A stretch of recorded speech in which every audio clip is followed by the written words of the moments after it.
जैसा कि last episode में हमने देखा कि जायन एक डेजर्ट में गया था। वहां मौजूद एक आदमी ने उसे बताया कि मैनली मैसेंजर्स के लीडर्स के नेम क्या हैं और वो उससे हेल्प भी चाहता था। अब यहाँ जायन को पता चला कि ये लीडर्स तो उसके छोटे और बड़े भाई हैं और वो उस आदमी की हेल्प के लिए तैयार हो गया था। इसके बाद एपिसोड में हमें दिखाया जाता है कि सैन मैसेंजर्स ने जायन के भाइयों के आदमियों को पकड़ रखा था। अब वो उन पर एक डेडली पॉइजन वाला एनिमल छोड़ देती है और वो जब उन्हें मारने ही वाला होता है तो वहां जायन उनकी हेल्प के लिए आ जाता है। वो अपनी पावर का यूज करके उस एनिमल को मार देता है और अपने आदमियों को छुड़वा लेता है। इसके बाद वो देखता है कि मर्सिडीज में एक आदमी एक बहुत ही मासूम सी लड़की को डांट रहा है। उससे एक गलती हुई थी और वो ये कि उसने शॉपकीपर का कॉइन वाला जार तोड़ दिया था। अब जायन उसे और भी बहुत से कॉइन देता है और उस लड़की को छुड़वा लेता है। ये लड़की स्नेक मैन के ब्लड वाली लड़की थी और यूजुअली ऐसे लोग 2 साल की उम्र के बाद मर जाते हैं, मगर ये काफी लकी थी, अब तक जिंदा थी, बहुत ही ज्यादा मासूम थी। मगर वहाँ के लोग उसे एक्सेप्ट नहीं कर रहे थे और हमेशा उसे सर्वेंट्स की तरह काम लेते रहते थे। इसके बाद जायन मैसेंजर्स के अंदर जाता है। वहां वो अपने छोटे और बड़े भाई से मिलता है। वो दोनों उसे देखकर बहुत ज्यादा खुश हो जाते हैं। खुश इसलिए क्योंकि वो उनसे काफी टाइम के बाद मिला था। अब जब ये तीनों भाई बैठे होते हैं तो वही लड़की वहां दोबारा आती है। अब जायन अपने भाइयों के साथ मिलकर उस लड़की को मोटिवेट करता है और वो उससे कहता है कि ये तुम्हारी जिंदगी है, तुम इसे जैसे मर्जी चाहो जियो और अब तुम्हें आज के बाद कोई भी बुरा भला नहीं कहेगा। ये सुनकर वो लड़की बहुत ज्यादा खुश हो जाती है और अपने काम पे लग जाती है। जायन अपने भाइयों को 3 साल के बाद होने वाली उस लड़ाई के बारे में बताता है जो कि नायोन के साथ होने वाली है। उसके भाई उसकी पावर को बढ़ते हुए देखकर बहुत ज्यादा खुश हो गए थे, मगर तभी वो उससे कहते हैं कि तुम्हें इतनी बड़ी लड़ाई के लिए इतनी मेहनत करने की कोई जरूरत नहीं है, तुम्हें कोई जरूरत नहीं है कि तुम जाकर नायोन से लड़ो। मगर जायन उनकी एक नहीं सुनता और उन्हें वहां आने का अपना पर्पस बताता है। वो बताता है कि मेरा यहाँ आने का पर्पस फायर एसेंस को हासिल करना है। इसके बाद वो मैप से उन्हें फायर एसेंस की लोकेशन का बताता है कि मुझे लगता है कि ये फायर एसेंस यहाँ है, अभी ये कंफर्म नहीं है मगर मुझे इसे ढूंढना है। तभी उसका छोटा भाई यकदम से उस पर अटैक कर देता है। ये दोनों बाहर आकर लड़ने लगते हैं। फिर उसका छोटा भाई उस पर जब अटैक करता है तो जायन अपनी पावर का इस्तेमाल करते हुए उसके अटैक से बच जाता है और अब उसे गुस्से से पूछता है कि तुमने मुझ पर अटैक क्यों किया। अब वो जैसे ही ये कहता है तो वहां खड़े सब लोग उस पर हंसने लगते हैं और उसे समझ आ जाती है कि उसके भाई ने उस पर अटैक इसलिए किया था ताकि वो देख सके कि उसमें कितनी ज्यादा पावर है। अब उसके भाई ये जान चुके थे कि उसमें कितनी ज्यादा पावर है और सभी मैनली मैसेंजर्स के लोग अब उसकी मदद करने के लिए तैयार थे। इसके बाद उसके भाई उसके साथ मैप में लोकेशन को देखने लगते हैं। वो सब देखना चाहते थे कि आखिर फायर एसेंस उन्हें कहाँ मिलेगा, मगर वो ये सब देखने में बहुत नाकाम हो रहे थे। और तभी वो लड़की जो कि काफी मासूम थी वो वहां आकर उन्हें बताती है कि ईस्ट साइड से उसे एक एनर्जी महसूस हुई थी और ये एनर्जी उसकी एनर्जी से मैच करती थी। और वो ये भी बताती है कि ये एनर्जी इतनी ज्यादा थी कि सैन मैसेंजर्स के लोग भी इसके सामने बेबस थे। अब ये समझ जाते हैं कि अगर वो एनर्जी इस लड़की की एनर्जी से मैच करती है तो वो जरूर क्वीन मेडोसा थी। क्वीन मेडोसा वही थी जिसने कि उस सेल्समैन जो कि बूढ़ा आदमी हम पिछले एपिसोड में दिखा चुके हैं उसे श्राप दिया था और जिसके श्राप को तोड़ने के लिए जायन को अभी फायर एसेंस चाहिए है। अब ये लड़की उन्हें मैप पर एक लोकेशन दिखाती है और वो वही लोकेशन मार्क करती है जो कि उस ओल्ड मैन ने जायन को मैप पर मार्क करके दी थी। दूसरी तरफ सैन मैसेंजर्स का आदमी अपने बॉस को जाकर बताता है कि किस तरह से जायन ने अपने आदमियों को छुड़वा लिया, जबकि यहाँ जायन अपने भाइयों के साथ फायर एसेंस को ढूंढने के लिए निकल जाता है। और तभी उसका भाई उसे बताता है कि सैन मैसेंजर से हमें बहुत केयरफुल रहना होगा, वो जरूर हम पर अटैक करने के लिए आएंगे। अब जब ये सब लोग डेजर्ट पर जाते हैं तो उन्हें दूर दूर तक धूल के अलावा तो कुछ भी नजर नहीं आता। वो काफी ढूंढते हैं मगर कुछ नहीं मिलता। तब जायन को समझ आ जाती है कि जरूर फायर एसेंस यहाँ कहीं छुपा हुआ है, उसकी लोकेशन भी यहीं पे कहीं होगी। वो अपने लोगों को और भी ज्यादा ध्यान से ढूंढने का कह देता है। बहुत ज्यादा ढूंढने के बाद उन्हें एक रास्ता मिल ही जाता है। अब तभी वहां सैन मैसेंजर्स के आदमी पहुंच जाते हैं। ये देखकर जायन का छोटा भाई उनके बॉस पर अटैक करता है, मगर उसका बॉस और भी ज्यादा पावर से उस पर अटैक करता है और उसे दूर गिरा देता है। अब जायन को बहुत ज्यादा गुस्सा आ जाता है और वो देखते ही देखते उस इंसान को मार देता है जिसने जाकर अपने बॉस को खबर दी थी। ये सब देखकर सैन विसेंजिस के लोग बहुत ज्यादा शॉक्ड हो जाते हैं और वो ये जान जाते हैं कि जायन कितना ज्यादा पावरफुल है और उससे खतरा लेने का मतलब अपनी मौत को खुद ही इनविटेशन देना है। ये सब लोग आहिस्ता आहिस्ता पीछे होते हैं और वहां से चले जाते हैं। अब जायन अपने भाइयों के साथ उस रास्ते की तरफ चला जाता है जहाँ की उन्हें फायर एसेंस मिल सकता है। यहाँ उन्हें बहुत ज्यादा लावा मिलता है और वो लावे से गुजरते गुजरते एक अलग ही लैंड में पहुंच जाते हैं। वो ये समझ नहीं पाते कि किस तरह से वो उस लावे से गुजर गए और किस तरह से वो यहाँ पहुंच गए। अब जायन उस लावे के अंदर छलांग लगा देता है जिसे देखते ही सब परेशान हो जाते हैं, मगर तभी जायन अपने पर्पल विंग्स खोल लेता है और अपने रास्ते की तरफ उड़ता जाता है। लेकिन तभी उसके पीछे कुछ लावा मास्टर लग जाते हैं जिसे देखकर सब और भी ज्यादा परेशान हो जाते हैं। मगर जायन डरने वालों में से नहीं था। वो एक्सप्लोसिव स्टेप का यूज करते हुए उससे बचने की कोशिश करता है और उस पर काउंटर अटैक करता है, जिससे ये लावा मॉन्स्टर समझ जाता है कि जायन में कितनी ज्यादा पावर है और वो उससे बच नहीं पाएगा।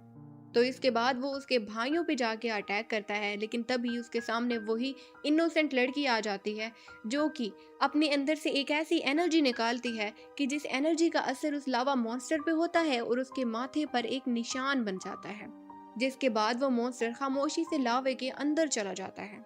ये सब देखकर सब लोग काफी शॉक्ड थे। जब जायन उस लड़की के पास आता है तो वो उससे कहती है कि फायर एसेंस दिलाने में मैं तुम्हारी हेल्प करूंगी। इसके बाद वो खड़े होकर उस लावा मॉन्स्टर को बुलाती है जो कि इस बार उसे कुछ भी नहीं कहता। ये देखकर सब जान जाते हैं कि इस लड़की के पास 2 बैटल स्नेक्स की प्यूपल्स हैं जो कि स्नेक मैन के पास ही यूजुअली होती हैं, और इसी पावर से उसने इस लावा मॉन्स्टर को पोजेस कर लिया है। अब ये लड़की इन लावा मॉन्स्टर से बात करती है और जब उसे बात करती है तो उसे पता चल जाता है कि इसी लावा के अंदर फायर एसेंस मौजूद है।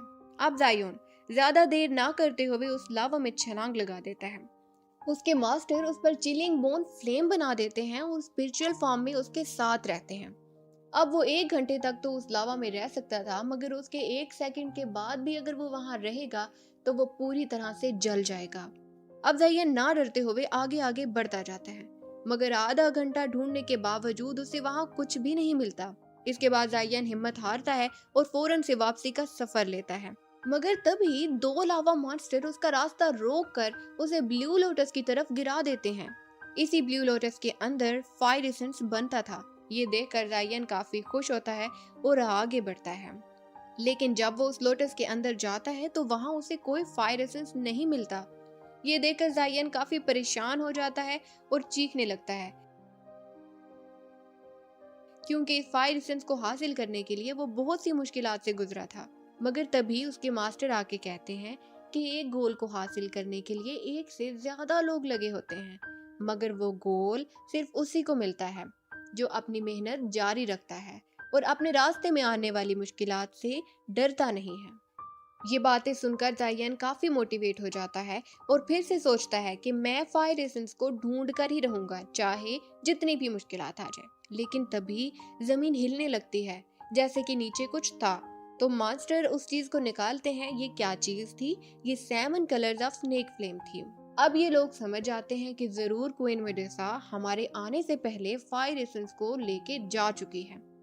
अब जायन ये भी समझ चुका है कि उसे नेक्स्ट कहाँ जाना है, और यहाँ पर ये एपिसोड खत्म हो जाती है। लास्ट एपिसोड में हमने देखा कि ये जैन लावा में चला गया, मगर वहां पर भी उसे फायर एसेंस नहीं मिला, लेकिन उसे ये जरूर पता चल गया कि फायर एसेंस उसे क्वीन मेडुसा के पास मिलेगा, जो कि इस एसेंस को यहाँ से लेके चली गई है। अब ये एसेंस लेने के लिए वो डेजर्ट में जाता है और वहां से उसे टेम्पल ऑफ स्नेक में जाना होता है। टेम्पल ऑफ स्नेक में उसे बहुत से स्नेक्स के स्टैचू मिलते हैं, जैसे कि ह्यूमंस की स्पीशीज है, इसी तरह से स्नेक्स की भी स्पीशीज है। ये स्नेक्स का क्लैन है और यहाँ पर स्नेक्स रहते हैं।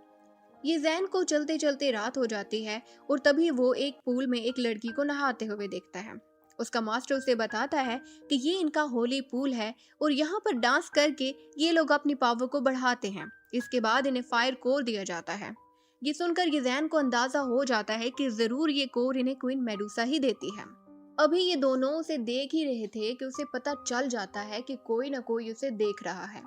अब वो फौरन से अपने गार्ड्स को बुलाती है और उसकी एक गार्ड जिसका नाम यूमी है वो फौरन से यीज़ेन के पीछे पड़ जाती है। यीज़ेन उसे बचते बचाते भागता है कि किसी तरह से उसे बच जाए, मगर वो उसे पकड़ ही लेती है। अब इन दोनों में फाइट स्टार्ट होती है और ये फाइट बहुत ज्यादा पावरफुल थी। यीज़ेन अपनी फुल पावर का इस्तेमाल करके उससे बचने की कोशिश करता है, जिससे यूमी भी काफी शॉक्ड होती है और उसे ये अंदाजा हो जाता है कि ये लड़का काफी पावरफुल है। यूमी अपनी स्नेक्स पावर से बार बार यीज़ेन पर अटैक करती है, लेकिन तब यीज़ेन एक ही अटैक करता है जिससे उसके फेस पर खरोच आ जाती है। अब उसे गुस्सा आ जाता है कि उसने उसकी ब्यूटी खराब कर दी है। अब जब वो गुस्से में यीज़ेन के पीछे भागती है तो यीज़ेन को अपना बचना नामुमकिन लगता है, लेकिन तभी वहाँ पे एक मैस्क वुमन आती है और वो यीज़ेन को बचा लेती है। तभी वो यीज़ेन से कहती है कि तुम फौरन यहाँ से चले जाओ। यीज़ेन जल्दी से अपने पर्पल विंग्स निकालता है और वहाँ से उड़ने की कोशिश करता है, लेकिन यहाँ यूमी बहुत ज्यादा गुस्से में थी। वो फौरन से यीज़ेन पर पीछे से अटैक करती है, मगर वो मैस्क वुमन उस अटैक को भी रोक देती है। अब यीज़ेन उस मैस्क वुमन का काफी थैंकफुल था और फिर वो वहां से चला जाता है। इसके बाद सीन में दिखाया जाता है कि यूमी के पास एक क्लैन का हेड आता है। उसके पास उसके काफी गार्ड्स भी थे और वो आकर यूमी से कहता है कि हमें क्वीन मेडुसा से मिलना है। असल में ह्यूमंस एंड स्नेक्स ये हमेशा से एक दूसरे के दुश्मन रहे हैं। तो ये स्नेक वुमन उस क्लैन के हेड से कहती है कि क्वीन मेडुसा तुम जैसों से मिलना नहीं चाहती। अब ये क्लैन उसे तो क्वीन मेडुसा से मिलना ही था। वो जल्दी से अपने गार्ड्स को लड़ाई के लिए इशारा करता है। अब उसके गार्ड्स और यूमी में एक फाइट स्टार्ट हो जाती है। तभी यूमी को लगता है कि वो इनसे जीत नहीं सकती और वो चुपके से वहां से भाग जाती है। इधर ये जैम के मास्टर उसे बताते हैं कि तुम्हें बचाने वाला यहाँ नजदीक के एक क्लैन का हेड है और वो भी क्वीन मेडुसा से फायर एसेंसी लेने आया था। अब ये जैम अपने मास्टर का इशारा समझ जाता है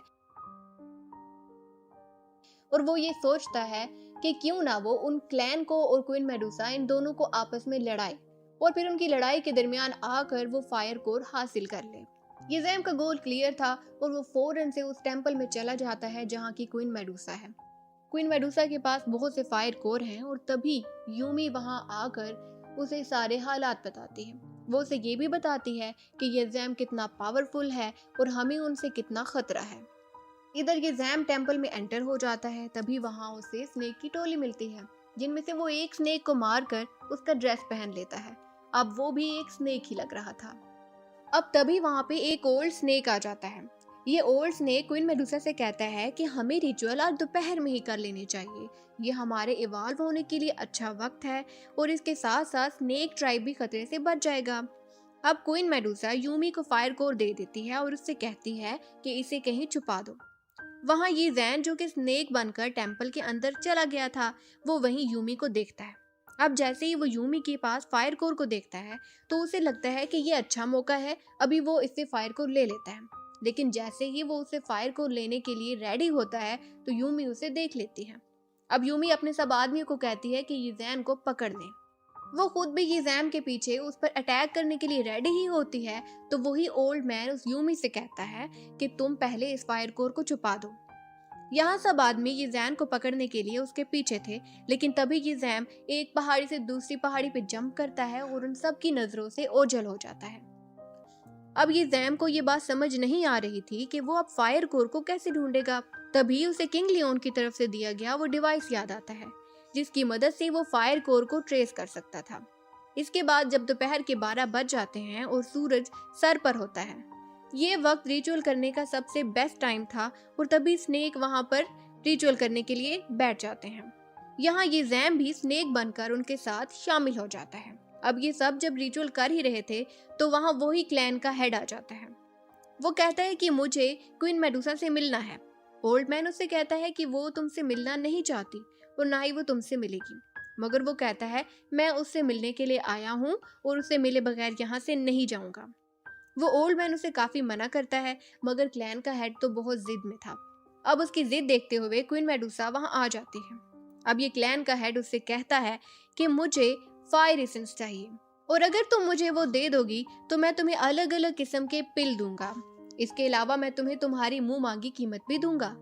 मगर क्वीन मेडुसा उसे कहती है कि ये डील तो अच्छी है, मगर मैं ये डील नहीं करूंगी। ये सुनकर उस क्लैन की मास्क वुमन को गुस्सा आ जाता है और वो कहती है हम तुम्हें इतनी अच्छी डील दे रहे हैं और तुम हो के मान ही नहीं रही हो। अब वो जैसे ही ये कहती है तब साथ ही उसे ये भी समझ आ जाती है कि ये क्वीन मेडुसा है ही नहीं। वो जैसे ही क्वीन मेडुसा को हाथ लगाती है तो क्वीन मेडुसा गायब हो जाती है। यहाँ नीचे जियान ये सब कुछ देख रहा था।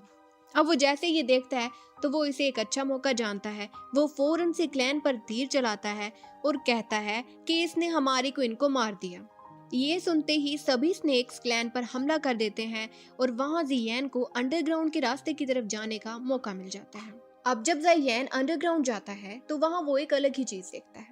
वो देखता है कि वहाँ पे बहुत सी वुमेन स्नेक्स हैं जो कि क्वीन मेडुसा की मूर्ति की पूजा कर रहे हैं। फिर जियान यहाँ से आगे बढ़ता है तो एक औरत को जियान पे शक हो जाता है।